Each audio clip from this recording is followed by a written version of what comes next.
Hey, g'day students, welcome to today's lesson on infrared spectroscopy. So today we want to select and use data from infrared spectroscopy and then analyze that data to communicate some conceptual understanding and solve problems and to make predictions. So let's go back and think about when we did, first of all, spectrophotometry and AAS last year. We talked about the electromagnetic spectrum, and we were particularly talking about visible light last year.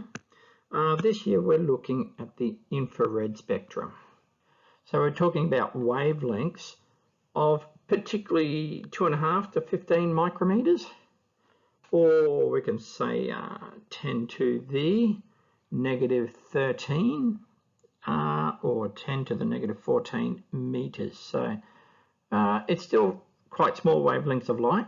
So all spectroscopic techniques rely on the fact that atoms and molecules absorb and emit electromagnetic radiation of specific energies. Atoms and molecules undergo a change when they absorb this electromagnetic radiation, and the different parts of electromagnetic radiation affect atoms and molecules in different ways. So as I said, we're looking particularly at wavelengths of 2.5 to 15 micrometers. We're going to think of wave numbers per centimeter as about 670 to 4,000 wave numbers per centimeter in this case then.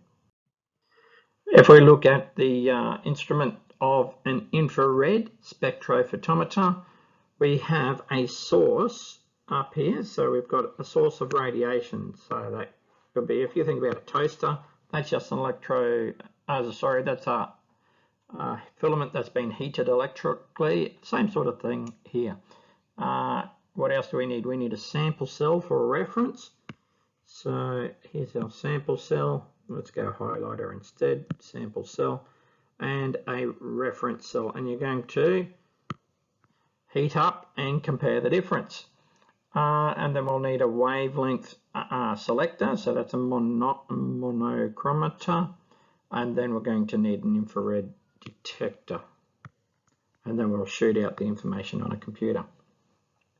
So that infrared radiation is split into two. You can see that that goes into two different parts there. It's then passed through the sample cell and whoops, detected, missed that path, down there, yeah, and detected at the computer, and it is then measured against a reference cell. So here's our reference cell. And the information from the reference cell is discounted because that might be what it's dissolved into, for example. Okay, so and that helps just remove any interference from water, atmosphere, carbon dioxide, and the solvent, for example. Now, the difference in the transmitted radiation, which is the transmitted, is used to calculate the absorption and thus the vibrational energy levels in the molecule under examination.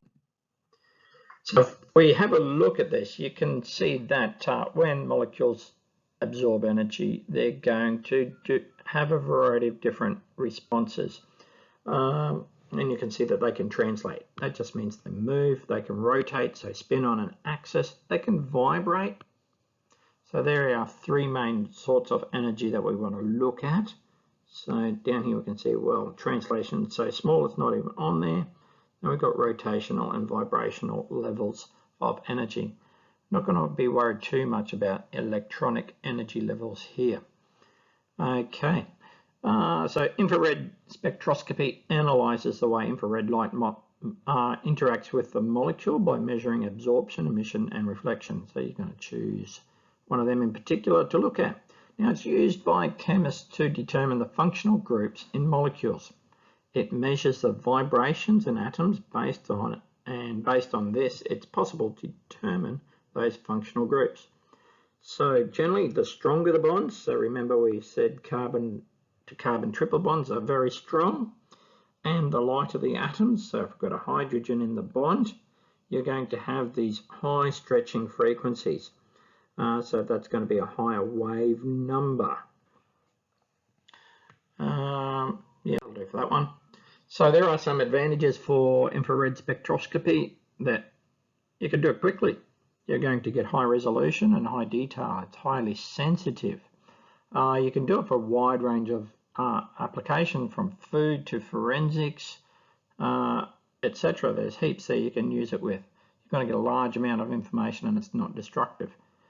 But there are some constraints. For example, if there's water in the sample, water's going to absorb the infrared light, and that's not going to be very helpful, is it? You're going to get spectrum complication with so much detail, and it's going to be hard to quantify. So it's used for qualitative analysis, so what functional groups are in the compound, rather than the concentration of the functional groups in the compound, for example. So infrared spectroscopy is used for qualitative analysis. And that's essentially because you can't really make a calibration curve because it's a nonlinear curve. Now, if we have a look at a IR spectra, we're going to need to consider some terms. So if the transmittance or the absorbance touches the line, it's strong. If it's halfway, it's medium. If it's a little bit, it's weak. If it's wide, we say it's broad, and if it's thin, we say it's narrow. The other part we need to consider is that about this region here, 1500, 1400 and lower, is what we call the fingerprint region. That means it's going to be complicated, and it will help you to identify the molecule, but we're not really going to be worried too much about that for the purposes of this course. The next part we want to consider are the type of bond. So remember, we said lots of wave numbers if there's a hydrogen involved. So let's have a look at our hydroxyl group, so OH. Now on the right is what you'll get in your data booklet for your exams. So carboxylic acids, for example, here. So that's the hydroxyl group in the carboxylic acids. And it's going to correspond with, it says 2500 to 3000. So if you see a absorbance in that region, you would expect that to be there. What else do we need to consider? Let's have a look at our alkenes. I'll use a different color. So alkenes, so carbon to carbon double bonds, they will give an absorbance of what, 1620 to 1680 on your IR spectra, and so on. So let's have a go at interpreting this data.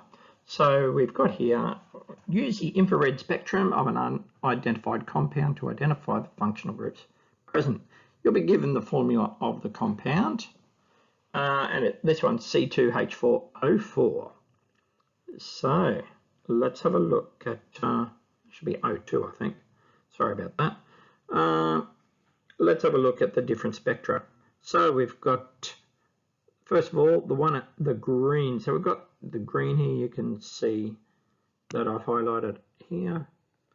So we know that these carbon to hydrogen bonds, they have lots of wave numbers. So they're going to be pretty high. Remember, hydrogen's a light atom.